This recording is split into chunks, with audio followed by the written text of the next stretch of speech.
Good morning, good afternoon, and good day wherever you may be joining us from.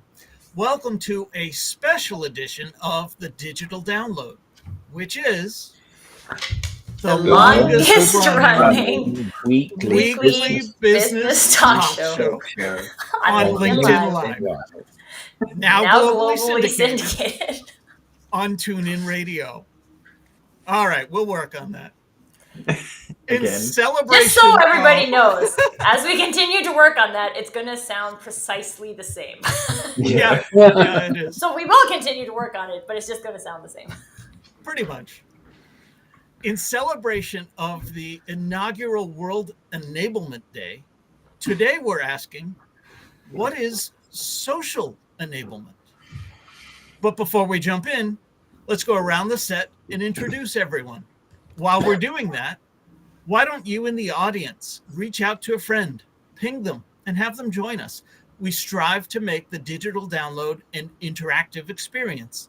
Audience participation is highly encouraged. All right. Tracy, would you kick us off, please? I would love to. Thank you, Rob. I am Tracy Borison, founder of TLB Coaching and Events, where we care about how marketers are using social selling. So I'm super excited to talk about social enablement today from a marketing perspective. And I'm also a very proud partner of DLA Ignite. Excellent. Thank you very much. Bearded sales guy, Alex. Hello all. Yes, the bearded sales guy. Calling from Portugal. Calling from Portugal. Otherwise known as Alex Abbott, founder of Sapiro and the creator of the conversation operating system. I too am a proud partner of DLA Ignite, and I'm ecstatic about this topic today. Social enablement.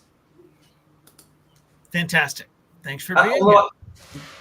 Thank you, Rob. I was looking for a reference to the professor in your book, and I couldn't find one. I think I allude to it, but not the professor. No, haven't really adopted that moniker yet. Bertrand. Yes, good afternoon, everybody. My name is Bertrand Godillot. I am the founder and managing partner of Odysseus & Co., a very proud DLA partner. Excellent. Thank you glad very to be here much. Today on my favorite topic. Excellent. We're glad to have you here. Adam. Hi, everybody. I'm Adam Gray, co-founder of DLA Ignite. Now, I'm going to steal some of Tim's words here, and we'll see why as we work our way along the top here. I'm famous for writing the book Brilliant Social Media. Excellent. Tim, welcome. Welcome, thank you. My name's Tim Hughes. It's a bit strange doing this on a Monday rather than a Friday. It is, isn't it? Yeah. It is really strange. Welcome to everybody. I'm the CEO and co-founder of DLA Ignite, and I'm famous for writing the book Social Selling Techniques to Influence Buyers and Changemakers. Excellent. Welcome. Thank you very much. And myself, I'm Rob Durant, founder of Flywheel Results, a proud DLA Ignite partner. And I'm not famous for writing anything. No. Yet. No, you are. You are famous now. Famous now for writing the Social Enablement Blueprint. Stop pitching. Start selling. So I don't know about you guys, but Rob, Tim, and Adam are all along the top. I know. What was that? Was the that bottom. planned? We have the authors at the top and the The authors are just a little above. Gives you something to aspire to, right? We're coming for you. Yeah. There you go. Awesome. All right, so we've talked a little bit about social enablement, but most people probably have not yet heard that term. So let's start by answering the foundational question. What is social enablement? Social enablement is not a connect and pitch sales program. And that's why I prefer to use the term social enablement in place of social selling. In many circles, social selling has been given a bad name. Social enablement, on the other hand, is the strategic and tactical process of leveraging social media to drive more conversations and ultimately drive more opportunity. And it applies to all departments at all levels within an organization. Social enablement is not just for sales. Social enablement is the process by which organizational leaders, enablement professionals, and marketing and HR teams can support sales teams as they apply the Ignite social selling and influence sales methodology to their social selling efforts.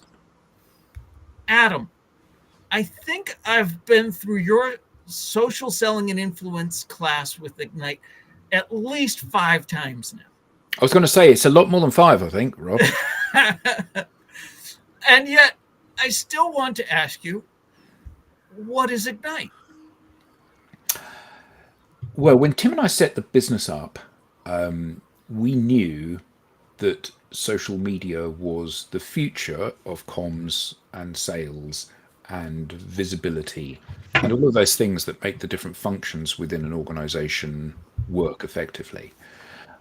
And there were lots of LinkedIn trainers and top tricks type things out there, but we wanted to produce a proven, repeatable, predictable methodology, which we hope changes the way people think about this and how they behave in the online space.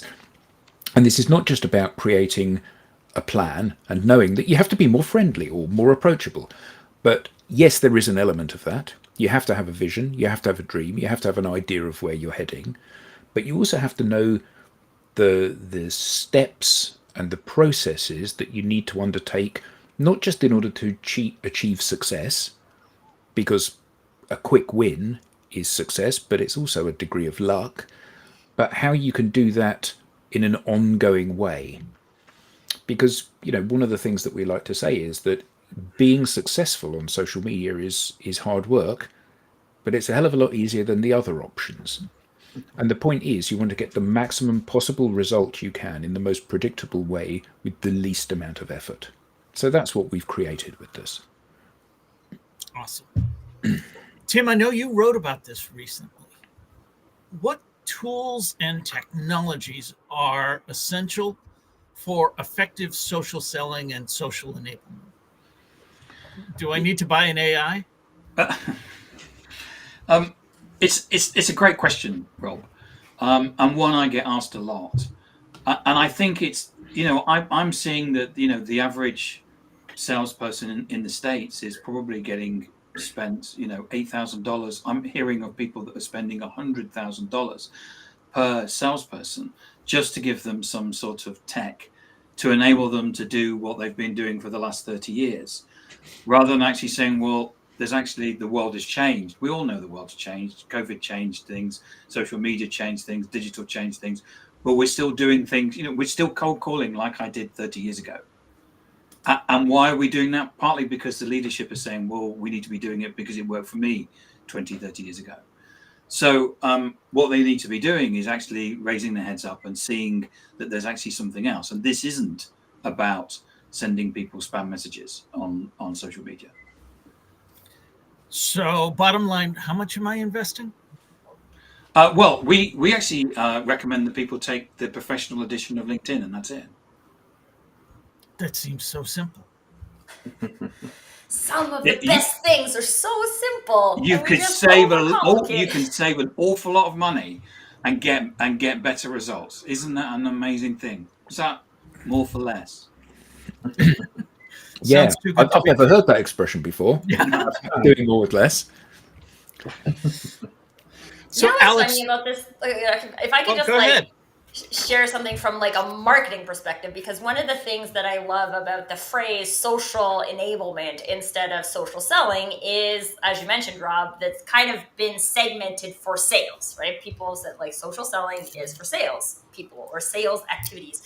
And one of the things that has confused me for a very long time is that marketers are responsible 98% of the time maybe more than that. I'm being conservative. For the social presence of a business. So we got marketers over here creating the social presence of the business, as in they are posting things on social media, generally multiple platforms of social media. And then we have the salespeople over here. Maybe they're doing social selling activities, or maybe they're doing the old school cold calling types of activities. But for digital businesses that operate, want to build their funnels in the digital environment, these two efforts now are like fighting against each other. Right? So I got sales over here doing this. I got marketing over here doing this. Nobody knows what each other is doing. And so we can't build something together. We're not actually moving anything forward by the activities that we're doing. And if you look at most marketing organizations and the social activities they're doing, AKA posting posts or white papers or client testimonials on their company page, they don't do anything. They don't do anything. And so maybe now you're paying money for a marketing tool to do that. You're most likely paying a marketing resource to do that. So there's a cost associated with these things, even though there's not a cost of having a company page on LinkedIn. And we just keep doing it. We just keep spending this money, and it just keeps going into the toilet.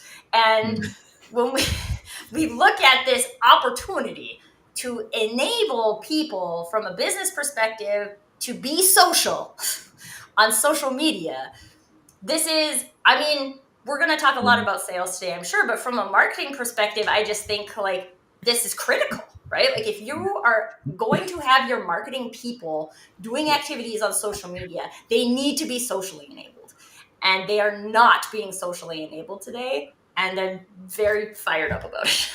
Yeah. So Tracy, can I also pick up on that? Yes. Because I think there's also been a transition from companies. SAP is a big example of this, which is where what they've done is that they've moved from posting on their company page to broadcasting on their leadership pages. There's a standard format that they use, and it will be, here's us at the sales kickoff. Here's us at the at Sapphire. Here's us doing something else, and it's still broadcast. Right. And what they do is that they're getting 100 likes, because what they're doing is that they're going to their employees and saying like this. Now, actually, 100 likes from SAP, because considering they've got 20,000 whatever people, isn't a lot, but they think that's being social, broadcasting through the leaders' social media channels. And it's not. Well, and I just want to share this quick example, because it's actually one of the examples given in the Ignite training system. Is there's like two people who post that it's their birthday on social media. One of them gets like 6 likes. The other one, which I'm actually going to say was me this year, I did a birthday post on my 40th birthday. It got like... You're never 40, Tracy. No way. I'm on the 4th floor. But I got like, I don't even know, thousands upon thousands of impressions. There was like 200 comments and like a whole bunch more likes and things like that. And I was like, oh, so that didn't happen because I posted that.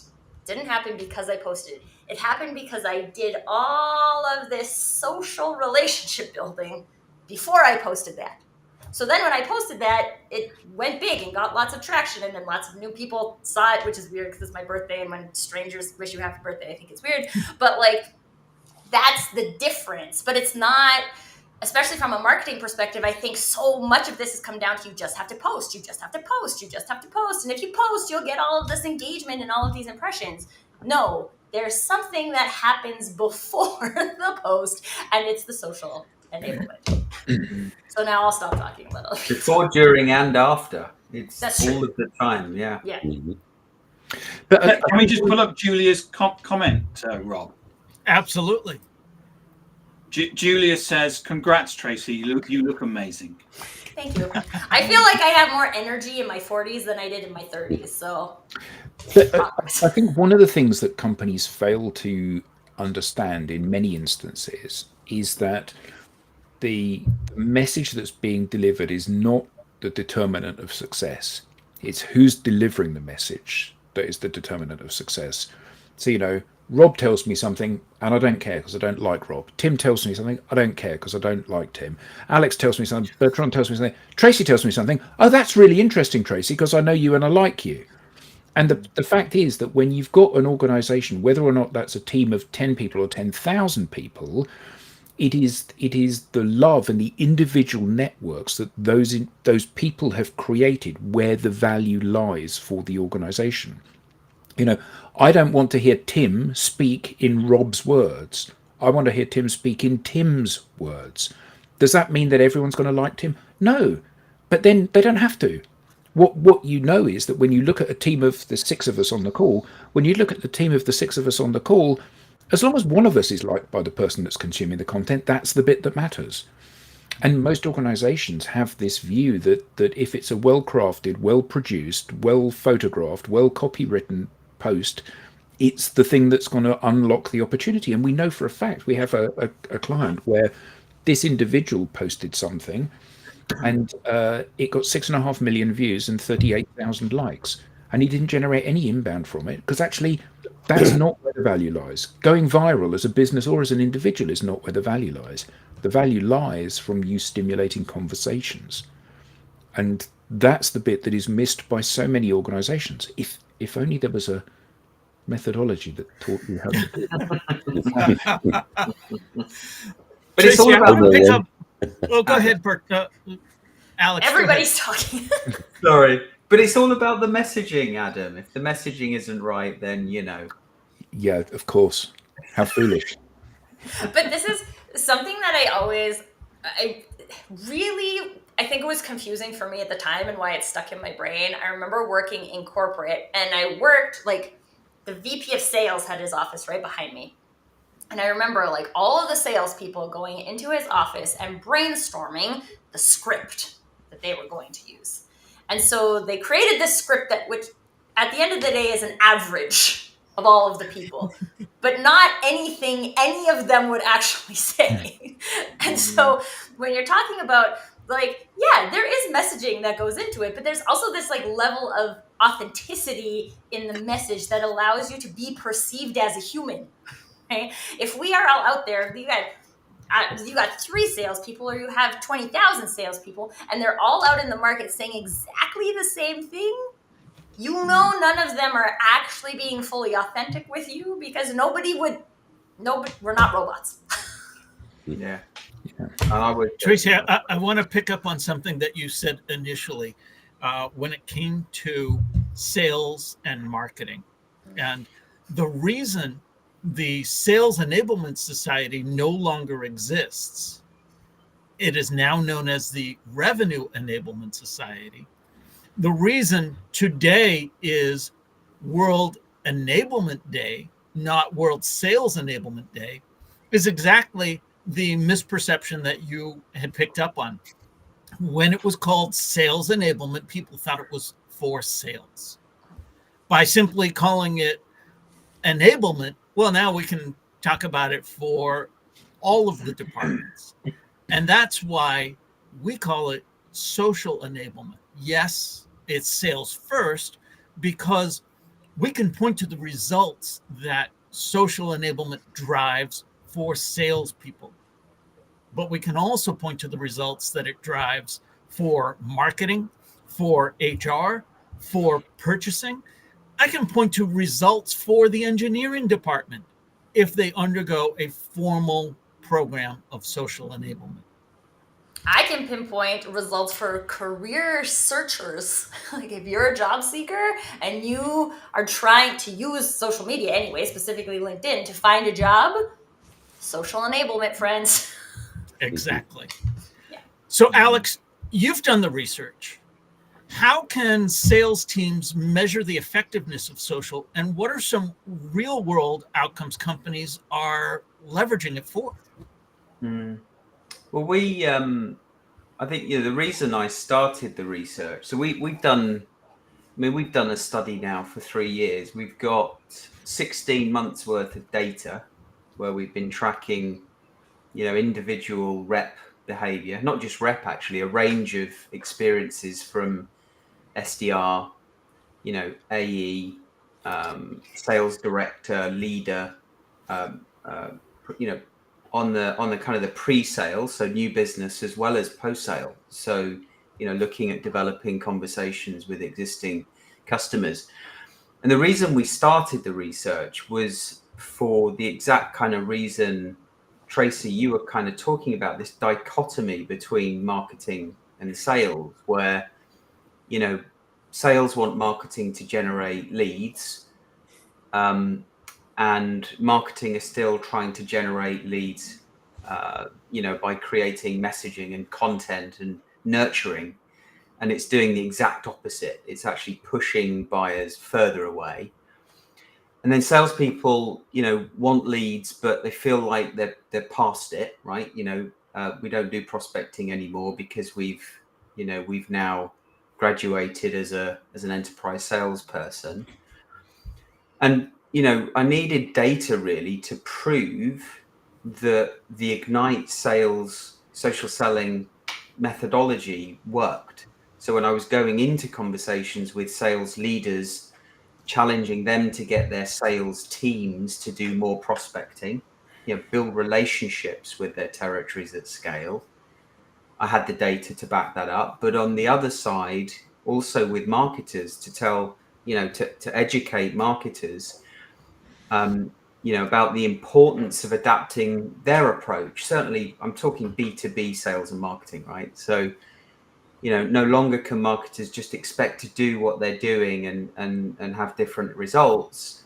They need to think about how they support the sales team differently so that the sales team can actually do the things that sort of, you know, help them, empower them to build relationships at scale. And that might be repurposing content, corporate content, but repurposing it in their own words, not just sharing corporate content that you touched on, Tim, in this call. And so, you know, within the first quarter of measuring things like network growth, follower growth, the number of posts on LinkedIn, how human the content was, you know, not personalized, but actually human, genuine and authentic. By tracking how many new conversations each person was inserting themselves into on social media, you know, that's looking for topics that are relevant to them and their target audience, and actually, you know, kind of getting involved in the conversation and commenting, looking for people that are posting. And if those, you know, if their target audience isn't posting, look at what their target audience is commenting on or liking. Because when you know, comment or react to those posts, your target audience sees you. And it's a great way of putting yourself in front of your target audience. So we were measuring all of that stuff, and by the end of the first quarter, we found that we were able to create meetings, calls with 6.7% of those that we asked. And as we continue to track that, and as we continue to practice the methodology, we got better. That crept up to 9% by the end of Q2. You know, we're now sort of averaging, we can see an average benchmark across the range of people that we're tracking, and that's, you know, Sapiro associates as well as clients. You know, we can see the average is 10.5%. So for everyone. So hold on a second. So you're saying that you ask 10 people for a call and one of them says yes on average? Yeah. So during the course of a week, I ask 100 people for a call. That means 10 people will take a call with me. Yeah, and that's the point. They actually take the call with you. They don't just say yes. I mean, this is remarkable, isn't it? Because most organisations, they don't get anywhere close to that. If you said to the sales teams within most organisations, if all of your sales reps were able to have 2 calls per day with ideal customer profile people, where the people attended those calls, how would that affect your business? I mean, I think most of them wouldn't be able to answer because they're currently getting 1 call every 2 weeks. Yeah. So, Yeah. you know, it's orders of magnitude different, isn't it? It really is. It is. And, you know, when we first kind of started this, we were seeing about 33% of those calls progress to a meaningful next step. And that's an important measure as well, because to your point, Tracy, when you're putting the effort in to make yourself look as attractive as possible on social media, and it's clear that, you know, not only what you do and that you're an expert at what you do, but you're also a genuine, authentic person worth having a chat with. When those people have a chat with you, they're more likely to want to have another chat with you, because it's no surprise, you know, who you are and what you do and what your intention is, which is what most people want to understand when they meet you for the first time. So we now see that's reached 39.5% on average, that call progression rate across everyone that we're tracking. And then we started to look closer at, you know, those customers that had focused account territories. So for everyone, it's not, you know, it's not about volume, it's about quality and actually penetrating those large accounts as deep and as wide as possible. And then we found things like that, you know, by following this methodology, clients were increasing their territory penetration by 10 to 15 times. So, you know, 10 making to 15 times. Yeah. Yeah. I mean, the problem with this is that these numbers are outside of most people's scope of understanding, aren't they? Yeah. You know, a 1,500% increase in your territory penetration, and the thing is that it's through the repetition of simple, easy to understand tasks. Yeah. That's the point, isn't it? You know, like going to the gym. If you want to get fit, you need to not lift heavy weight once. You need to lift it 100 times. And you know, that's the point. It's about teaching people how to do these things, because we know time and again that it addresses the fundamental issues that every sales function in an organization has these days. Yeah. Yeah. So true. And You deliver those numbers so casually, Alex. Yes. They are groundbreaking. yeah, They are not casual at all. I know. I should perhaps be singing and dancing whilst I'm Yeah. telling you. The way you smile when you land these numbers, actually, for the ones who are just listening to us, tells a lot. Yeah. Yeah. Yeah. Well, but I'm also thinking of this from a I would say that the majority of marketing qualified leads are not at all qualified or leads. They're neither of those things. We just call them that because that's what we're getting measured on from a They marketing have a pulse.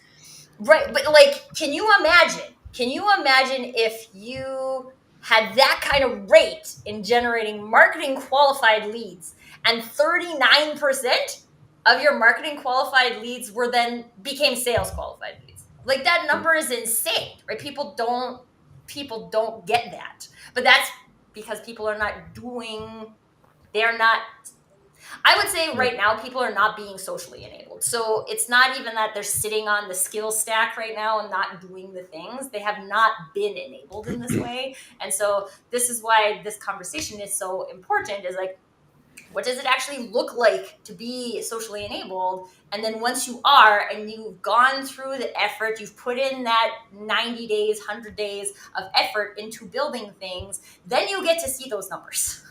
Yeah. But you have to be enabled by the thing first. You do. You have to do the thing, is what you're saying, Tracy. To get the thing, you have to do the thing. Yeah. It's well known around here. It is. Yeah, I mean, we had one client who had been working with their SDR in partnership. So he was a sales director working with his SDR. 5 months they were cold calling and emailing into their territory. One meeting.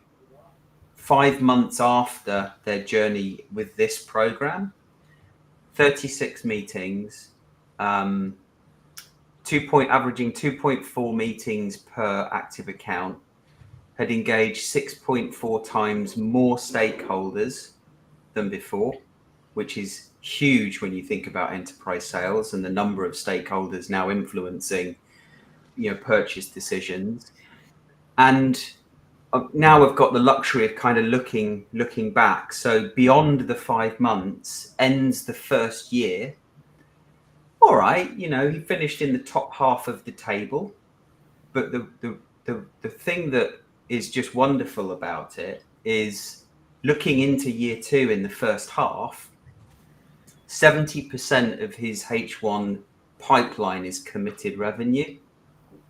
And now he's thinking about just creating a predictable flow of pipeline and revenue, which is the holy grail for anyone in enterprise sales.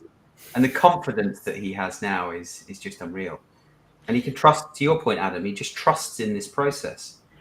But I mean, let's be honest. If you've been thrashing away for 5 months and generated 1 meeting, and then you try this, and in the same period of time you generate 38 meetings, did you say? 36. 36 meetings. So a 36 times increase in the number of meetings that you've got. I mean, that would give most people confidence, wouldn't it? Yeah. And they are good meetings. That's the point. They're actually potentially better meetings even than the one that was achieved in 5 months. Yeah. So one of the things that I quite find funny, because I have a dry sense of humor, is that one of Alex's clients is an email marketing company, and they can't get any business through email marketing. So they came to Alex and said, Alex, our email marketing system doesn't work. Can you help us with social selling? And this is the thing, right? Like, email has its place, right? There's lots of things that email can do, but from a lead generation point of view, it's mostly useless for most businesses. And even if we're primarily talking about B2B here, and there's a lot of differences between B2B and B2C. And so if you're trying to this is something I really observed too with the split of sales and marketing, because I do think in some industries it makes sense to do that in B2C. I used to work in retail furniture. The marketers sit in the corporate office, they make flyers, they send out the flyers. The salespeople are in the store waiting for people to come in. Marketing's job is to drive people into the store, which really, is it working? I don't know. People come in when they need a fridge, right? Your fridge breaks, you come in and you buy a fridge. The salesperson sells you a fridge, right? The activities of sales and marketing don't have to be connected in order for it to work for a business. But from a B2B perspective, people are seeing your marketing efforts and interacting with your salespeople at the same time. So if those two things are not aligned and not working well together, we're actively breaking your brand experience instead of actively building your brand experience. And again, if marketers are here for anything, is it not to actively build your brand experience? I think I would take issue with what you said there, Tracy, because they're not seeing your marketing efforts. And the point is that the reason they're not is that, we all are very good, whether or not we're scrolling in Facebook, or we're looking at our inbox, or we're driving down the street, or sitting on the subway looking at, with the adverts around us. What we do is we actively tune this stuff out. It's true.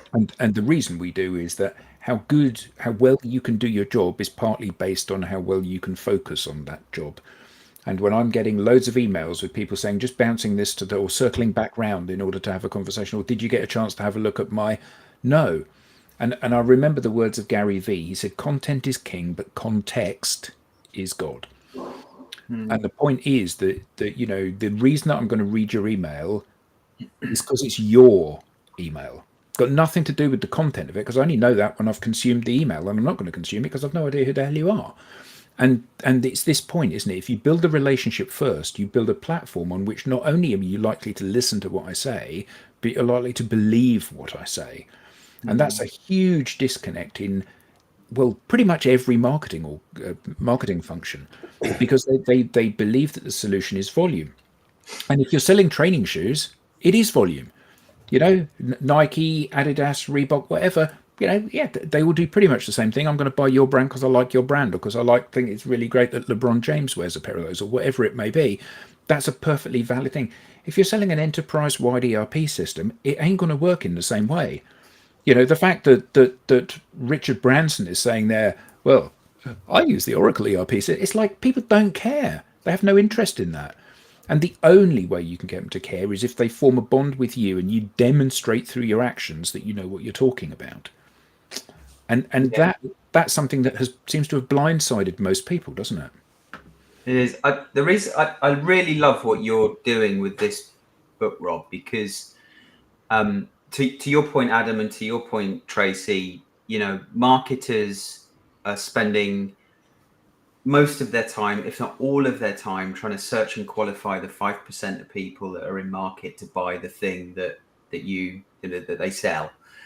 Yeah, and they're missing out on this huge opportunity, which is to actually build relationships with people, which is why this program works so well, because the success that we see is as a result of those people not selling. Actually, to your book, the point of your book, Rob, and actually to take this one step further, I think the future for organizations is actually to think about creating a prospecting culture. And perhaps prospecting is the wrong word, because the minute you say prospecting, people think selling.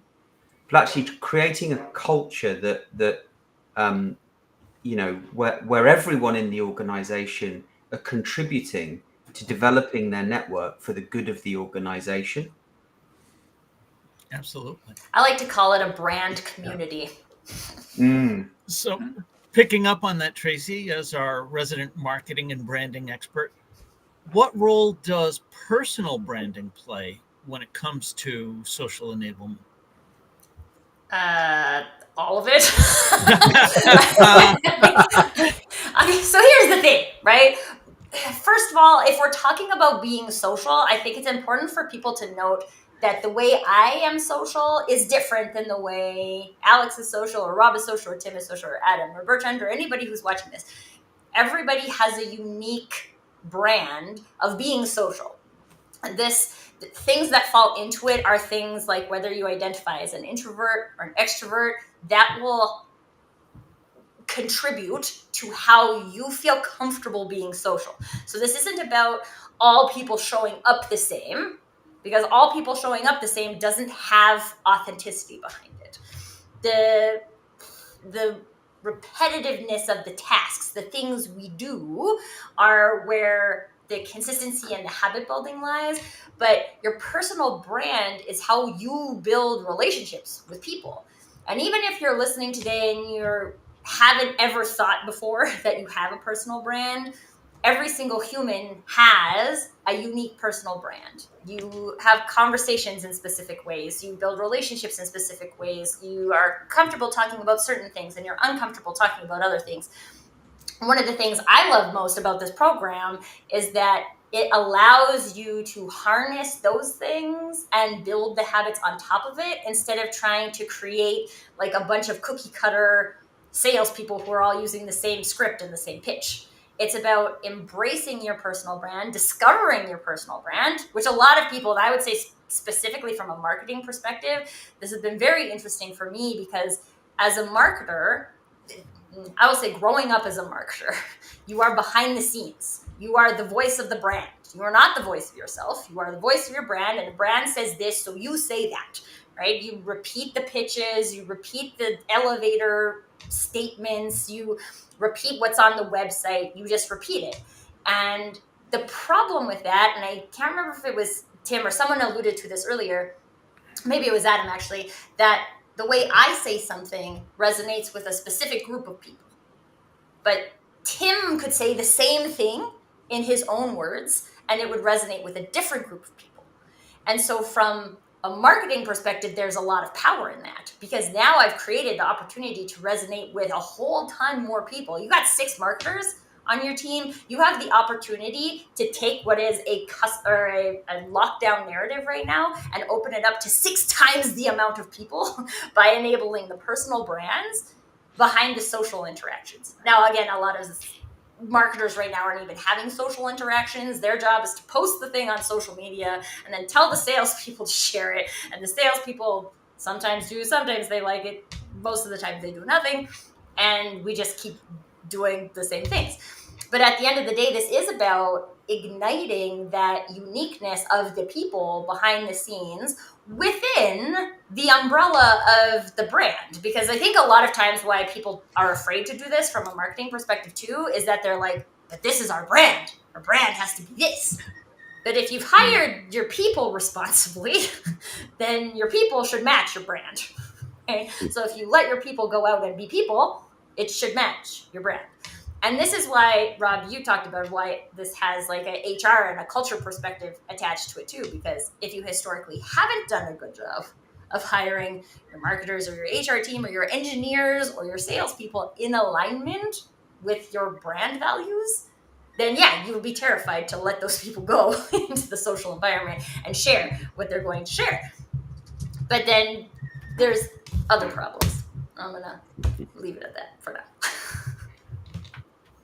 Bertrand, I wanted to ask you, as one who has recently started practicing Ignite in the French market, how do language and culture play into social enablement strategies?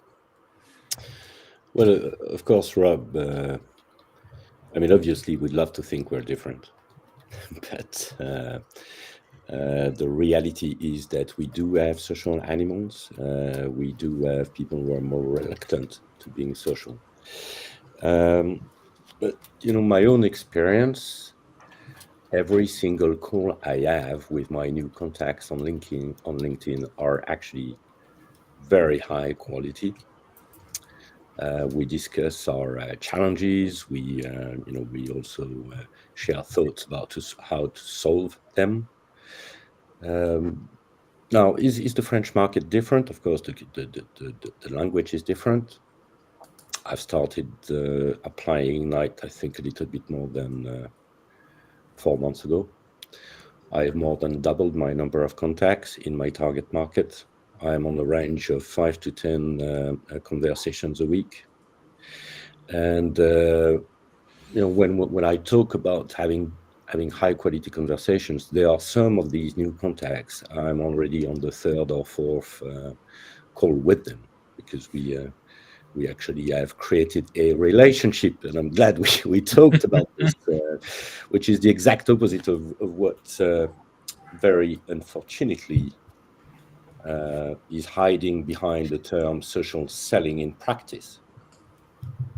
Because in practice, and to go back to what you were saying, Tracy, when the term social selling in our market is just all about automation and SDR, completely disconnected. And then you end up with a sales team who's not social enabled. So it's completely counterproductive, as you very well stated. So that's also why there are people who are reluctant to getting on a conversation. The reason why they are reluctant is because they believe they're going to be pitched, which is obviously not the goal of creating a relationship and being on a social network. We are here to do the networking activity. And by the way, one number I was contemplating again this morning is my level 2 connections are currently at 320K, which means that even with a very small network, but very targeted,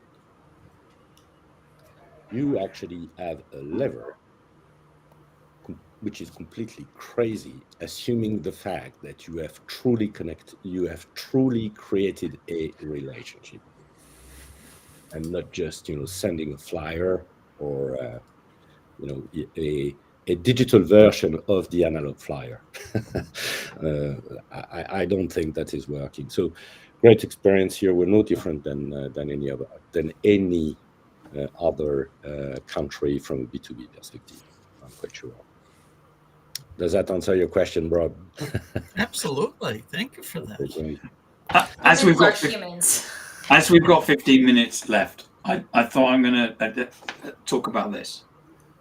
Okay. So Rob doesn't want to talk about his book, but we're going to talk about it. So it's not available on Amazon yet, is it, Rob?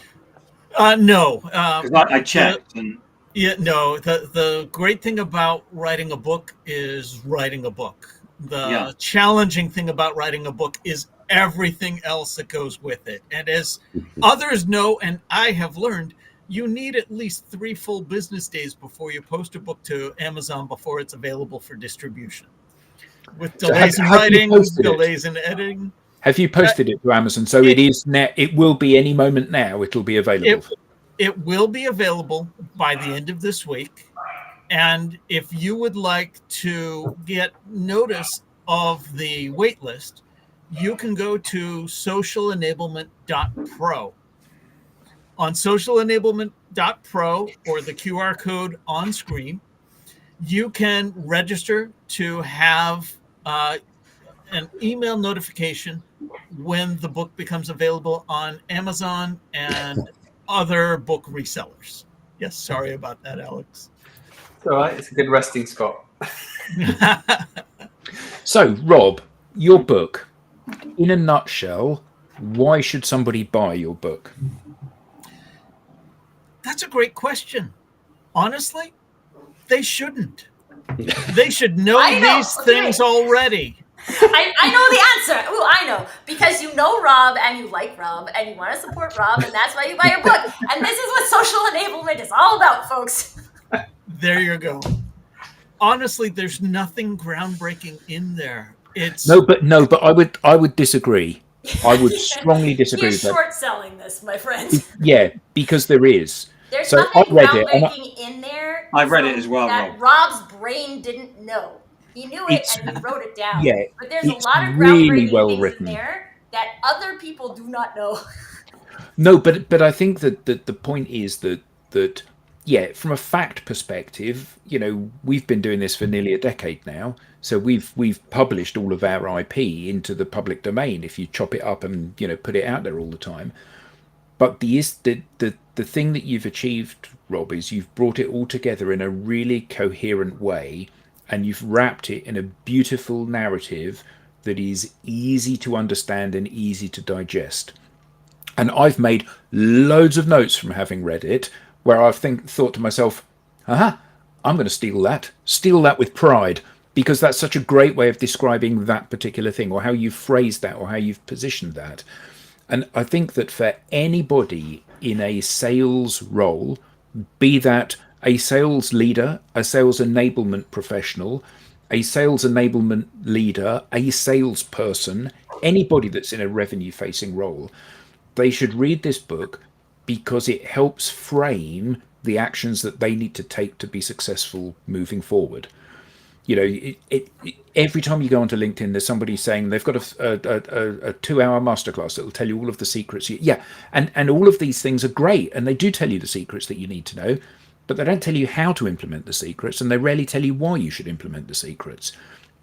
And the beauty of this is that it clearly lays out what the process is, and it says you need to learn more about this bit, and you need to learn more about this bit, but it gives it great context. And I don't believe that anybody can read that book and then not at the end of it say, right, I understand what the road ahead looks like if I choose to go down this path. And I think that from that perspective, if nothing else, from that perspective, it's a must read for everybody in a revenue role. And what I'd like to add to that, Rob, is that it's clearly written in your voice. And as you say in the book, your father was a teacher, and you feel that you're a teacher, and it's not patronizing, it's funny, it's positive, and the thing, and you've got these great exercises at the end of the chapter. So it's not like, here I am standing on the top of a hill with 10 commandments, go away and do them. You actually got the exercises to say, this is how you do this, and you've come up with this is a great example. So it's a great way of if you've got the theory and the practice as well. So that brings me to why I say nobody should buy it. You should all know this inherently, but you don't. And that's okay, because I didn't either. We all have this FOMO. We know we're supposed to be on social media, but we don't know how, we don't know what, we don't even know why. And that's the approach I try and take with the book. Simon Sinek laid out that roadmap. Start with why, explain the how, and then tell me the what. And I've put together a very prescriptive process with examples of how to do each of the three basic tenets: be approachable, be sociable, and be generous. And speaking of generous, I wanted to take a moment to thank everyone here for their generosity. Tim and Adam for bringing me into the fold with DLA Ignite and showing me this path. Tracy, Alex, Bertrand, you've all been very generous with all of the ideas that you exchange, both privately and publicly. And that's the opportunity that I hope everyone reading this book has as well, to get to know the entire team here at DLA Ignite, to get to know everyone in your network. We all have valuable things to say, but we just sometimes don't know how to go about saying it.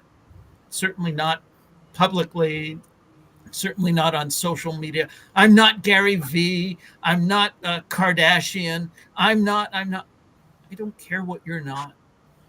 I only care what you are. So take this opportunity to share that part with me. And if you don't know how, well, the book will map that out for you. Yeah, I think for me that it's not, and you may have said this before, Tracy, I'm sure, but it's not. Oh, it's Rob. It's not what you know. It's not the fact that people now know. It's the fact in your book you actually talk about. You kind of give them the guidance of what to do, how to do it. It's not what you know. It's not who you know. It's who knows you for what you know. There we go. I say that all the time. Excellent. Stolen with pride. Stolen with pride. From Rob. Steal liberally. The more people that hear that message, the more sociable these platforms become. Because right now, they're too much media networks. Stop shouting at me. Stop pitching and start selling. Yeah, so one of the lines that I absolutely loved in this was, for each of the experiences that you have 2,000 words available, so why give me just 10? And I just love that. I absolutely love that, because that's the essence of it, isn't it? The essence of it is to tell people everything about yourself, where you've been, all of this stuff. They're under no obligation to read it all. But the better the story that you tell, the more of it they'll read. And the more of it they read, the better they know you. And the better they know you, the more comfortable they are with you. And the more likely they are to believe you when you speak. And, these concepts are concepts that we all inherently do understand. When we go to a party, we don't say, "Hi, I'm Rob. I'm in sales enablement, and I understand about how to enable sales team to put." That's not what you say. I'm a dad. I'm a teacher. I love the following things. That's the thing that we all get. Every single person gets that, and yet we come onto these digital networks and we go. So I'm going to talk about last week. I got a 15% increase from this client, and nobody cares. Nobody cares about any of this stuff, and yet we still keep recycling it, because it's almost as if we believe that there's this secret rule book written of how we need to behave in the business context. But there isn't. I mean, it's like everyone thinks, oh well, on LinkedIn it's a business network, and you're not supposed to share personal stuff. So where does it say that? Reid Hoffman, who founded LinkedIn, he never said that. It's not written in any of the terms and conditions. So why would you be assumptive and think that that's what he wanted you to think? Good point. Because that's what makes me comfortable.